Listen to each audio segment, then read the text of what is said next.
when you have a fund to fund and you're advising investors to buy securities of someone else, which you're doing, okay, there's a rule out there called the investment advisor rule.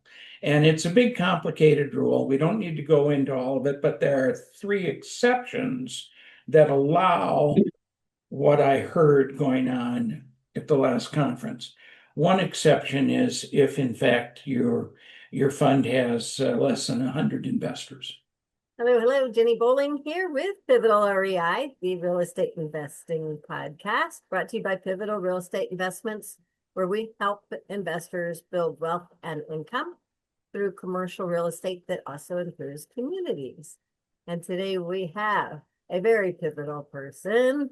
His name is Eugene Trowbridge. And Gene, thanks for coming on. Appreciate it.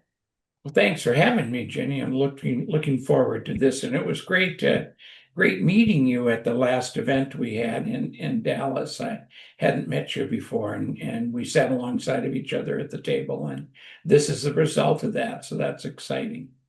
It is. I have heard your name for a long time. First started really researching syndications probably around 2019. And your name came up pretty quick, but I hadn't gotten to the point where we had met. So I'm very grateful that you're here. Well, that's not really an indication of good or bad. It's just an indication of how old I am and how long I've been doing this. No, I keep track That's of it's always good stuff with you. Yeah, because I've really been pivotal in the startup or the startup of some people and organization of some of the companies who kind of were offsprings of mine. So I've been around a while. You saw at the last event when all those sharks were up there at Shark Tank. Those were all my clients, and they've all been in business a long time. So it's great. So anyhow, once again, thanks for having me. Just to tell your listeners just a little bit about me to start with. I was a syndicator to start with. I graduated from college and was selling commercial real estate, and I made some investments. And then I found a property that was too big for me to buy by myself.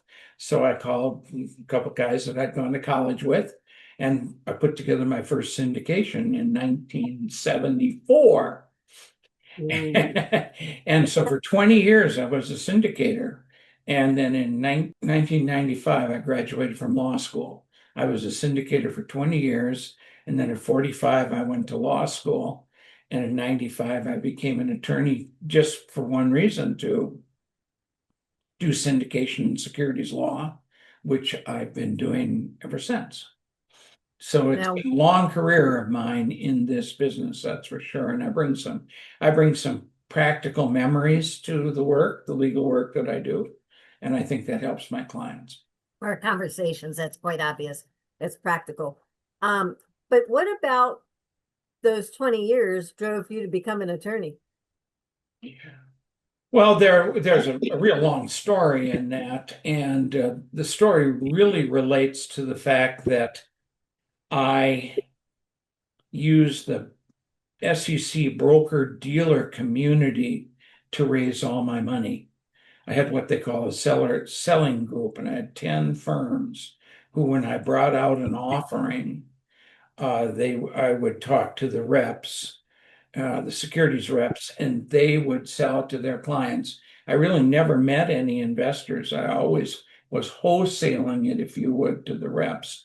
And during that period of time, I had a product that was designed just to fit what the reps needed, because I was competing against the really big syndicators, Consolidated Capital and Prudential, and the master limited partnerships. But I had a niche and it worked well, except one of the problems with limited partnerships and even LLCs is lack of liquidity.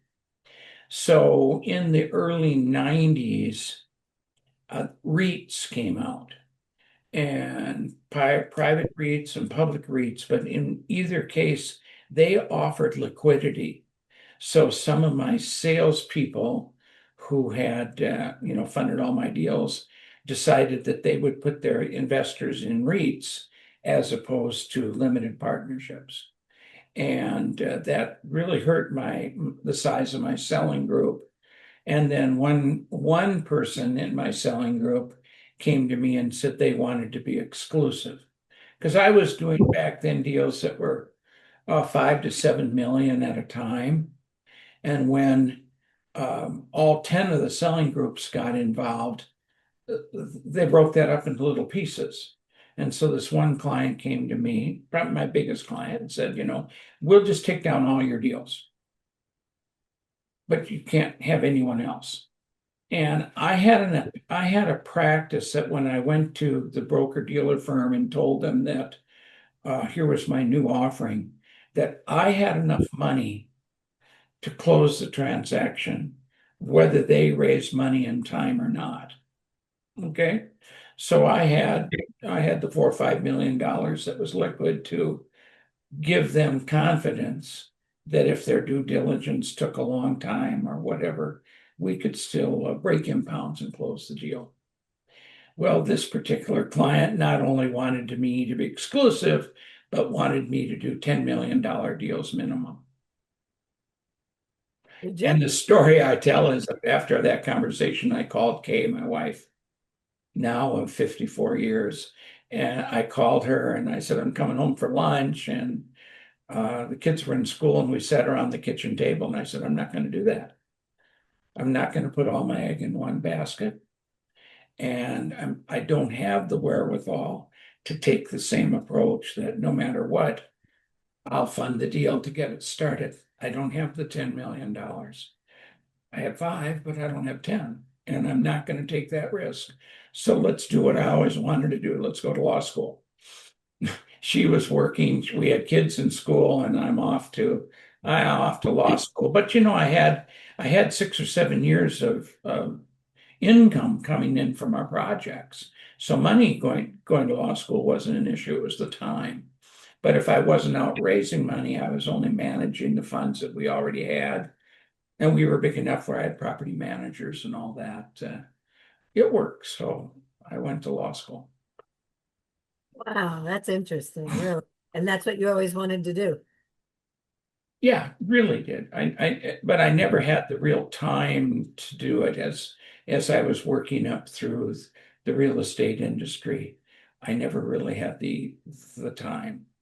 Did you want to be a real estate attorney or some other Well, I probably that's the only industry I've ever been in. But when I went to law school, the only thing I wanted to do was to be a securities attorney. I don't even do real estate law, to tell you the truth. I don't handle closings and title searches and all that. I just do one thing, and that's because that's what I knew. Well, you get it, yeah, through and through. So it makes sense. That's thanks for sharing that story. Yeah. And so you mentioned that they were doing diligence too. They were doing their own due diligence, which is a very important thing, as we know. How long would they take to do the due diligence? They might take 3 to 4 weeks. So I had to have all the paperwork done, the PPM, the operating agreement, everything done. And then I would take that to them. They would look at that. Pretty much that was a boilerplate because they were all my deals were the same. We were building self-storage and building it to get it to a certain occupancy so we could sell it to a full-time operator. I didn't want to operate self-storage. I just wanted to build it. And then they'd look at the project, the supply and demand, and was it a good project? So depending upon how I got to them and what other companies were looking for their due diligence, it would take 3 to 4 weeks. But I'll tell you, Ginny, once the selling agreements got signed, I raised my money in 10, 15 days. That's quite a network, yeah. Yeah, it was quite a network and it was very, very easy to do. So who was your attorney preparing your documents? I did enough work that I had spread around to 3 attorneys and 3 CPAs. Because by the time we got through, I had 16 funds that were up and running. And I couldn't walk in on February 1st to the CPA and said, here, I need 16 tax returns. So we spread it around. But that was good because by the time I got to law school and went on to my own practice, I had a lot of sample documents because they were my documents that I was using. So it was easy to get into the business, actually. So do you all stay in touch?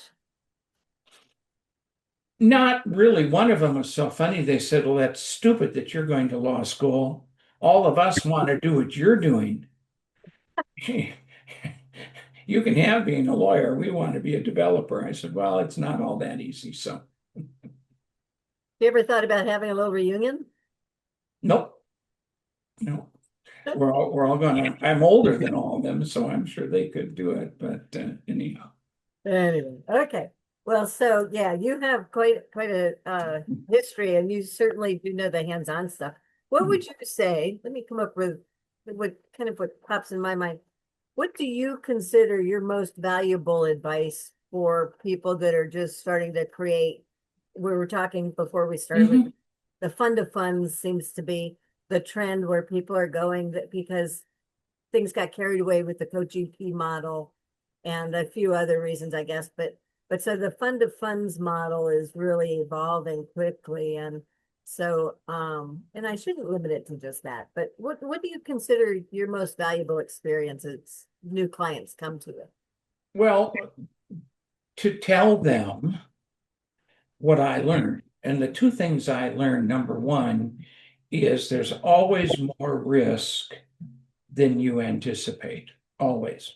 And this would apply to the deal sponsor as well as the fund to fund operator. In fact, I'm going to work on some interviews in the next 2 months of fund to fund operators who've had the investment go bad. I know what happens to the sponsor when an investment goes bad, but I'm not sure what happens to the fund to fund sponsor when the investment goes bad because it's hands off. What can you do? What do your investors want you to do? Well, you can't do any of it because it's very difficult. But anyhow, risk is always more than you expect. And the two most common or most current issues of that is in 2018 and 19, when I was writing documents, I never talked about the potential of a pandemic. Especially in the multifamily business, where all of a sudden you couldn't inspect units. Governments were telling tenants they didn't have to pay, but the landlord still had to pay taxes and all that stuff. So that came out of the blue. Now, the one in 2003 and 2004 was that the Fed raised interest rates, 7, 8, 9, 10 times in a year. And all of a sudden, the money you had set aside to make your interest payments on your bridge loans wasn't enough because you were budgeting for a 4% interest rate and all of a sudden it's 7. Well, there are things that you think about it in the big scope. You think about every president we've had in my lifetime has had a surprise in their term that they didn't expect. I don't think George Bush expected planes to be running into the trade towers. I don't think President Trump thought that once again that there would be this pandemic. And they all come in and they all want to do well thinking things, and something happens in the world. Well, it's no different than a syndicator. So number one, its risk is always more than you expect. Number two, the care and maintenance of investors can become overwhelming. I had the last year that I was raising money, we sent out 1,867 K1s, which covered about 900 investors. Many investors had money in more than one fund. And each of our funds had two properties. So at one time, we could have had 32 projects under construction or being rented up. And if things go bad and all of a sudden you can't collect your fees, you still have to take care of your investors. So this goes to my discussion that I'm going to have in the next month. If I can find some fund to fund people who have had bad experiences, if the sponsor has to stop making distributions, the fund to fund manager still has to take care of all the investors, all the questions, get the tax returns done, and do everything that is needed with no revenue. Okay, so there you go. The care and maintenance of investors can become overwhelming at certain times. Those are the two things I tell people they have to know. And then I'm obviously a believer. I think you've heard me say this, that I won't do a deal if the sponsor, whether it's the property sponsor or the fund to fund sponsor, is an individual. Because Ginny, if you wanted $50,000 for an investment, I'd say, Ginny, I'll give you the $50,000. But Ginny, what happens if something happens to you? And And so John, there has to be continuity. yeah, yeah, It has to be. I just won't do it. yeah. I totally agree. And um, so to that end, as you talk to more and more people that are forming these fund of funds and want to get into different kinds of investments, are you comfortable with some people wanting to put businesses into their fund? Well, aren't we supposed to either have accredited investors who can fend for themselves or sophisticated investors? Sophisticated investors, and I'm getting to your answer with this. Sophisticated investors are people who are able to look at the investment, read the documents, and understand the risks. Tell me about the multifamily syndicator who all of a sudden decides to do a trailer park. Doesn't the multifamily syndicator have to be somewhat sophisticated in the next product type that they're just moving on to, or an RV park or mini storage? I think you have to be a property expert. And I don't know how quickly you make the change. So here's your fund to fund argument. You're putting together fund to fund and you're flexible in what you invest in. You're going to invest in an aluminum plating plant. You're going to invest in a series of racehorses. You're going to, what do you know about that? You don't know anything about that. Now, yes, you can do diligence on the sponsor, and the sponsor should know about the project. However, okay, I think you have to have some sophistication as a fund to fund sponsor in taking your people into alternative investments. What do you think? Totally agree. What do Yeah. you think about that? Do you agree with me? Um, I do, and there's parallels on some things. But so for instance, when we were looking for the first time in one of my investment groups at a business, it happened to be a company. Oh, I probably shouldn't say too much to identify them, but it happened to be something that I knew about from my career. I Okay. I knew that you had to be able to win government contracts in that industry, and I had competed for them before myself. So I knew how competitive it was and what they were looking for in the proposals and things like that. So as we were vetting them, of course, the other people didn't know a lot of that, but so I was able to ask a lot of pointed questions and whatnot. But one of the things that in going through that exercise that I felt was important, if we're not experts at something and we want to maybe raise capital for it, then we need to bring in the experts. We need to bring a third party, unbiased third party or two to assess the situation and advise us.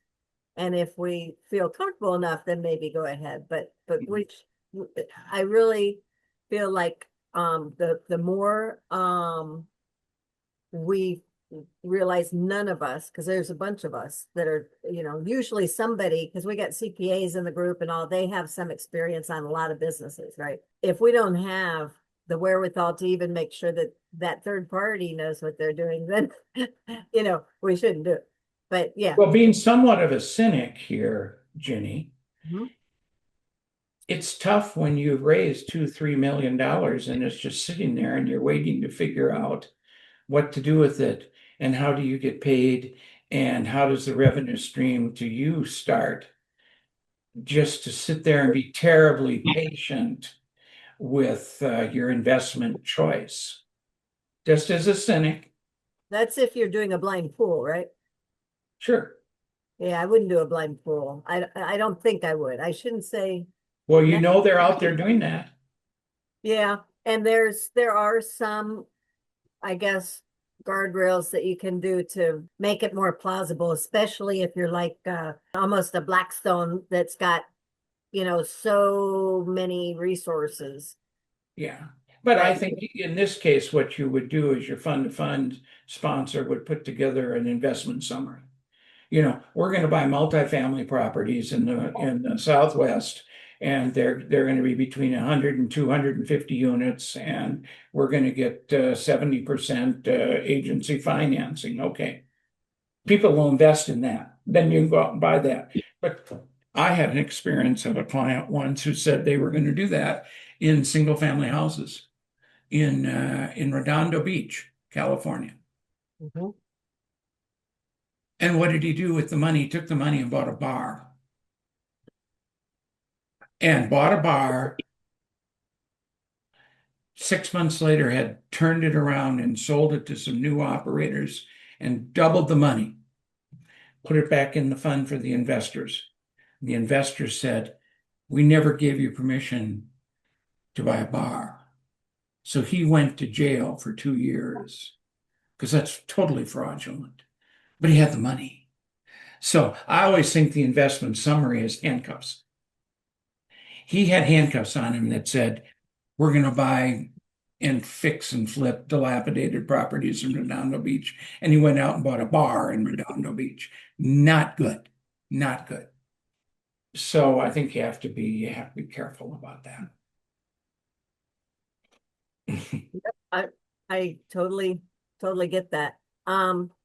So when people are setting up a fund of funds, they're going to have an entity. Are you hearing the blower? Not Okay. hearing the thing.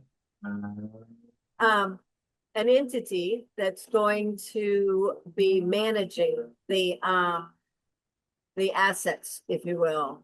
Now, maybe you're say in your fund of funds, you're able to be a general partner and a limited partner where you're raising capital for your own or other deals, right? Is that correct? You can do that? Sure. Okay. I So think there's conflict. I think you'd have to, if you're going to be a co-GP and bring in your fund of funds an investor, as a member, I think we're talking about yes. disclosures and conflicts. And so you can always paper that. So you just have to be careful. You have to be careful on that. Okay, so you're going to do that. I thought one of the reasons you did a fund to fund, Ginny, is because you didn't want the property management responsibilities. You didn't want the direct responsibility of a property. If you wanted all that, you might as well just be the syndicator. Yeah, and I definitely see the reason for that, but I think, there could potentially be some times where you may want to have in your fund. I'm not sure. I think I want to, as you know, I'm creating a fund now, and we haven't had to make those hard decisions quite yet on if we want to would be able to do that, but I'd like to not put those handcuffs on. So that's why I feel like, keep that as an option. But Some so, of it's marketing. Some of it's marketing. Sometimes I think you need the handcuffs so that your investors are certain where their money's going. yeah, yeah, yeah. And if you don't have the handcuffs, I think it's a little harder to sell. That doesn't mean you're going to buy a bar with your money, but some people are more skeptical, and I think a specific offering is always the easiest to raise money for. And then the blind pool is the hardest. So it just depends upon who you are. But if you've got a good track record, you can sell a blind pool pretty well as long as you're into the same asset class. I really am concerned about sponsors that I've worked with that all of a sudden are changing asset classes. And when I write the risk sections of the PPM, what am I supposed to say? This is the first time Ginny's ever bought an RV park and managed an RV park. While she has experience in multifamily properties, So, we have no experience here, right?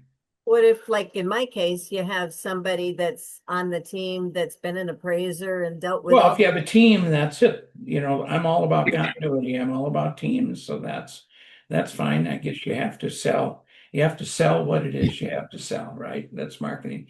One thing and I'm gonna, because I know we don't go on forever. One thing I think I need to bring up, because in the conference we were at the other day, only when the attorney was talking late in the afternoon and there were only a third of the people in the room did anyone address the word advisor. And this whole fund to fund conversation is wrapped in the laws about an investment advisor. See, when I was a syndicator and I was raising money to buy dirt to build self-storage, my people were investing right into the real estate. Okay.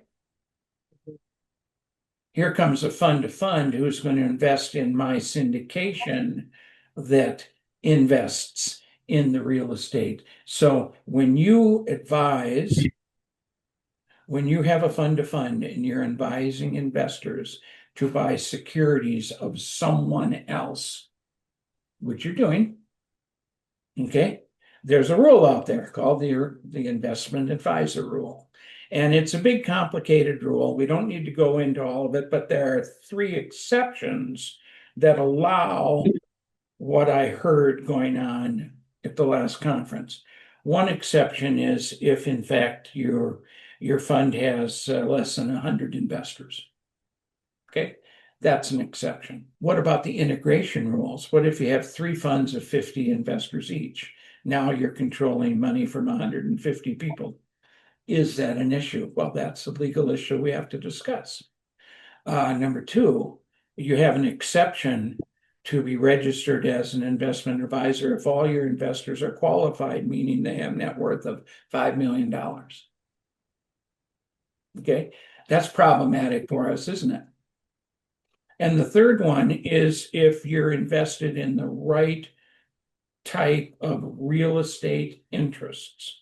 It can be mortgages, it can be notes, it can be a real estate project.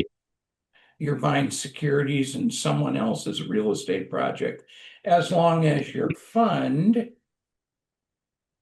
has certain percentages of its money in the real estate and not something else.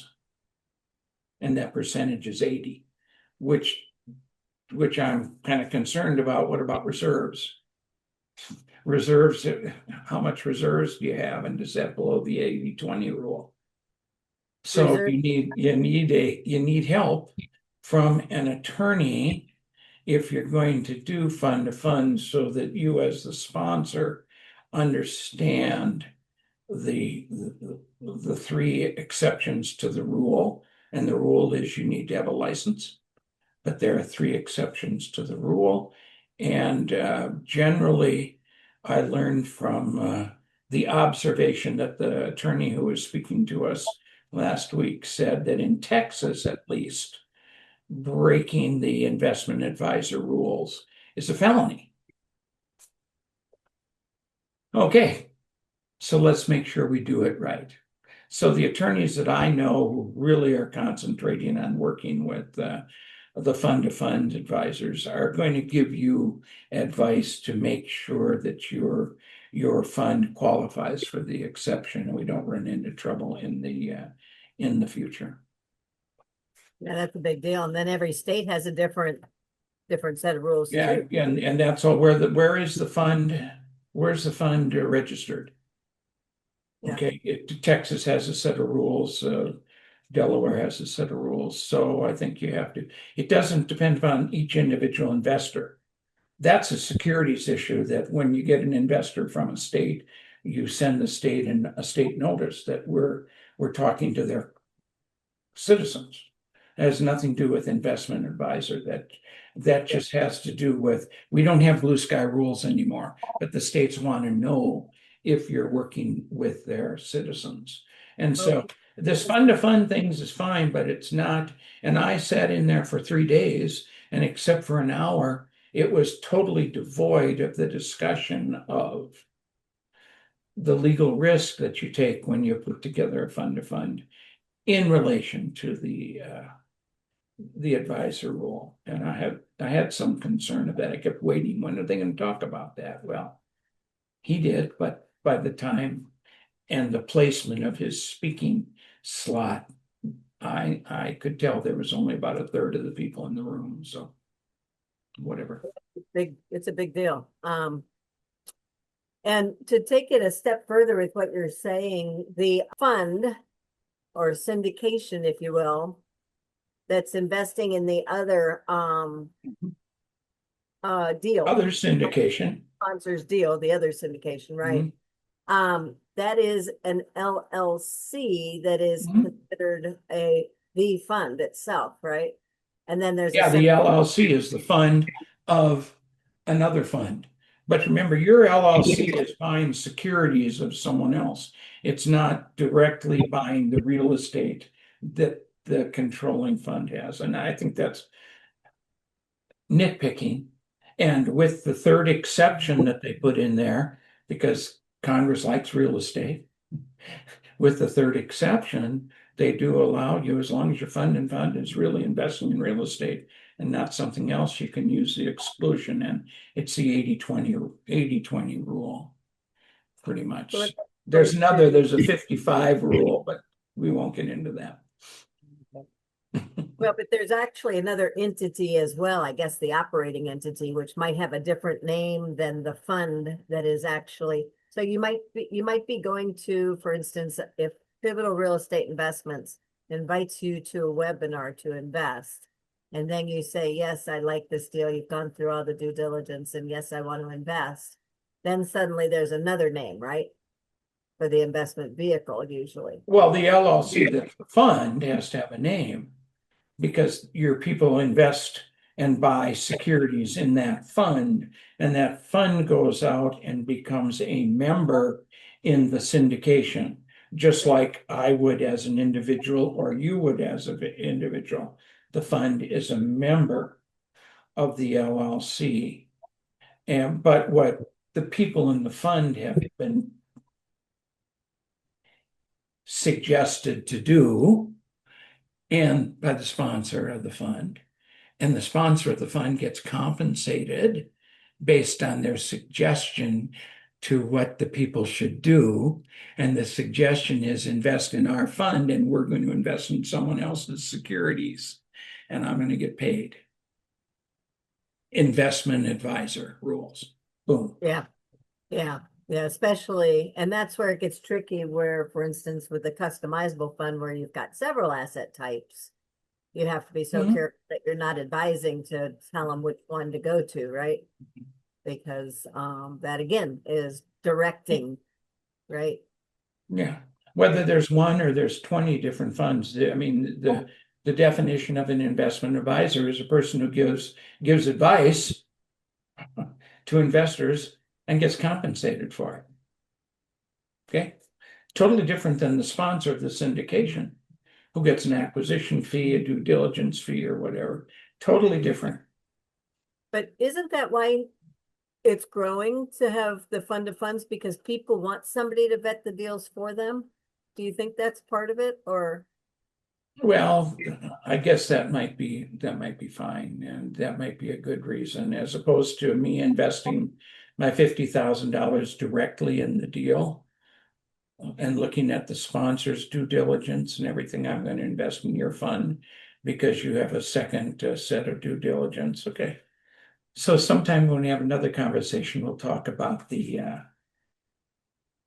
responsibility of the fund-to-fund manager. But yeah, they have to be underwritten. They have to be Yeah. fully, yeah, for sure. And a lot of them, And I'm sure it's done well, but I think it's something if our audience is people that are thinking of starting a fund-to-fund, I think it's reasonable to bring to light some of the issues they might face.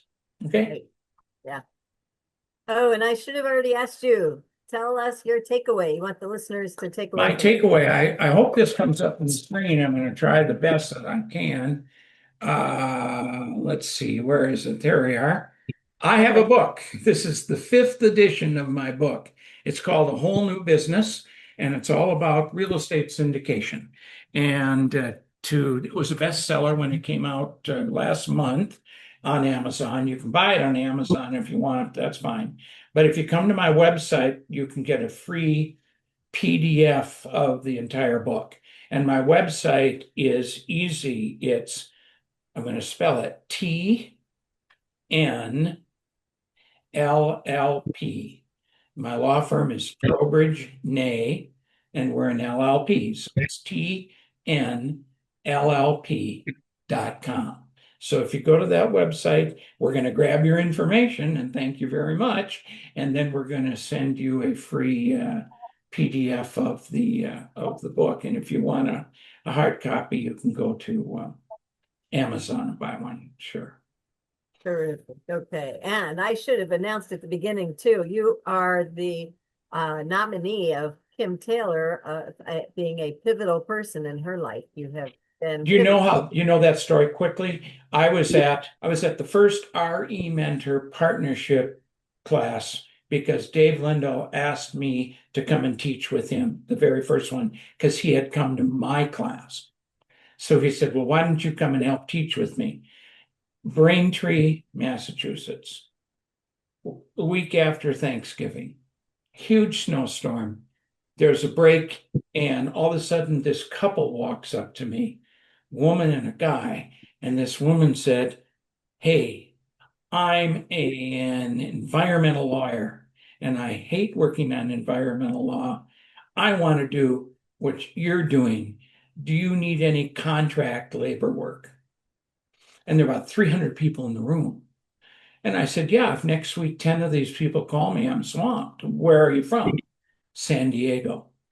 I was from Orange County. So the following Monday, we got together for lunch and we laid out a plan for her to work with me as a contract attorney. 2 years later, we went to dinner and she said, "Why don't we become partners?" I said, "Great." So we had about an 8-year run, and then she decided to run off to Florida and get away from California income taxes and go with her husband, who they also have a property up in Coeur d'Alene, Idaho. And so they wanted to get away from taxes. So she left the partnership and went on her own, is very successful. And we keep teasing each other, who's going to buy each other out, who's going to retire first and give their business back to the other person. So yeah, she was a pivotal person. You're going to ask me for my pivotal person. My pivotal person actually is a client. And the reason that I think this client is pivotal is I've watched him grow, and I shared a lot of my growth experiences with him as he went along. And I think he's done 30, 40 deals with me, very successful. Mike Flaherty of L5 Investments, and done over $1 billion in offerings, and has taken a great approach. Never been a fund-to-fund, guys. Never been a fund-to-fund guy. Done his own deals, all multifamily, and I think it'd be interesting if you had him available to share to your listeners his experience. Thank you. I love that. Yes, as we were saying before recording, I met him and he is a very unique gentleman. Okay. Be good. All right. So why don't you tell people how to reach you? Okay, well, you can reach me. My direct email is Gene, Gene, at tnllp.com. My direct phone line, which is a cell, so you can text me if you want, is 949-855-8399. You're going to put this in the notes, right? So I don't have to repeat it. So that would be the best way to do it. Email me directly, call me directly, or go to my website. And at my website, you can schedule a free consultation with myself or one of my partners. So that would be great. Talk a little more about what you do at your firm. Well, I do securities laws, primarily Regulation D, Rule 505, what is it, 506B and 506C. We do some Reg A's and some crowdfunding, and we don't always do real estate. I've done a hockey team, I've done a whole barn of racehorses, I've done an aluminum plating company. We've done a lot of things in life. The securities laws really aren't addressing the asset, they're addressing protecting investors. So we can do any business that needs to raise money could come to a securities attorney and get some help. Okay. Right. John, did you want to ask anything too before we sign off here? No, it's very informative, Gene. You can tell that you're very seasoned, I'll call it, in your expertise on the topics. So thank you very much. Okay, you're welcome, John. Thank you, Ginny. Thank you. You take care. Goodbye.